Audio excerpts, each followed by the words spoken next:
We need to build lots of robots for this movie, and I thought, what would be creepier than a giant spider crawling the wall? And it doesn't have any lights on it that are blinking at all. So they look at it and they're like, well, it can't be on because there's nothing blinking. And then they're like, well, why would it have lights that blinked on it? So you could find it easier. So they're looking at each other like, is this thing, active? Is this thing on? There's no cobwebs on it or whatever. Just to add creepy to it. But to make it a good size, that's going to be a difficult problem. I started making, grids for these parts so that I could, print them all out. And the build bed is only, 8, 9 inches long. So I thought, well, if we split them, it would weaken them. They'd have no strength. So what if I chopped and channeled them and then sectioned them back together?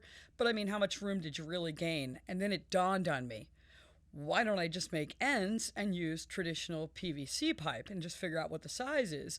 And then I could make the sleeves any size I wanted. And then I could add an upper and a lower level to them, so that it actually looks like it had little miniature hydraulics and stuff like that. And I started really weighing out what we could and could not do. And the more and more you think about it, the cooler and cooler it gets. So anyway, I printed out a whole bunch of parts so we could get a look at them, and I thought I'd run it past you guys because we never do anything without running it past the folks at home.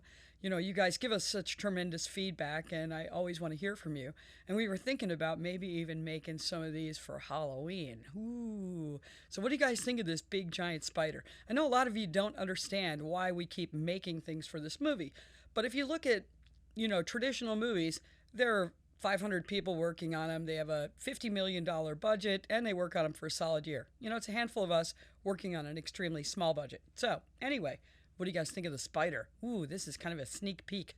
I don't have anything done on it yet. Hopefully, Steve's going to come over today and we'll get something done on it. Bye.